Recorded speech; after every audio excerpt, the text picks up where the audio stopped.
Rita Dixon, and I am the last one in the family. This tribute is to my dear sister, Claire Bassey, known as Clara Bassey by me. My name is Rita Dixon, and I am the last one in the family. This tribute is to my dear sister, Claire Bassey, known as Clara Bassey by me. I just wonder how much I can say about my darling sister on a sheet of paper. But I shall pick. Good morning, everybody. I'm here now to say, just a few words about my mother. Many people in church here knew my mom. Towards the later years of her life, when she was with us in Calabar, she would come to church, and she was renowned for dancing. My mom was a wonderful woman, and I appreciate that everybody will say that about their mothers. But my mother had, I think, the unique ability to balance love and discipline. I was my mom's only son after she had had 4 biological daughters. And, when I say to most people I'm the last and, the only son of my mom, they say, oh, you're spoiled.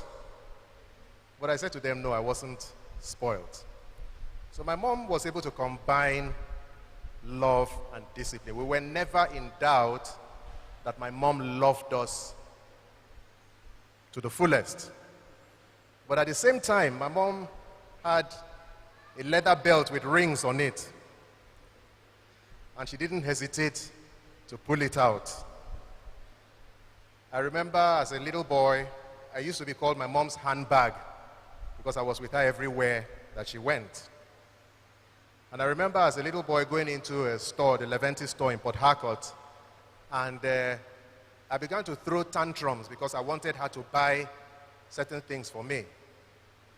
And she picked me up, lifted me by one hand, pulled me out, and threw me into the car. I need not say what happened after that. But she was a disciplinarian, but she was someone who loved to the fullest. Another quality that defined my mom was courage and strength. She was an incredibly courageous woman and a woman of great strength. She came to Nigeria from the UK in 1958 with my dad. And barely maybe 9 years after that, the Civil War broke out. And even though my mom could have left, being a British citizen, could have left Nigeria back to the UK when British citizens were being repatriated, she stayed back. And the stories of the war are, I think they could form a very interesting book in themselves. One of those stories is about my mom walking 17 kilometers from, I believe it was in San, and crossing the river to get to Oban, just so that they could be safe during the war. And she did that with 6 daughters and a niece and a little baby. One of the daughters was actually a little baby, I think a few months old at the time, crossing rivers and all sorts. She was a woman of incredible strength.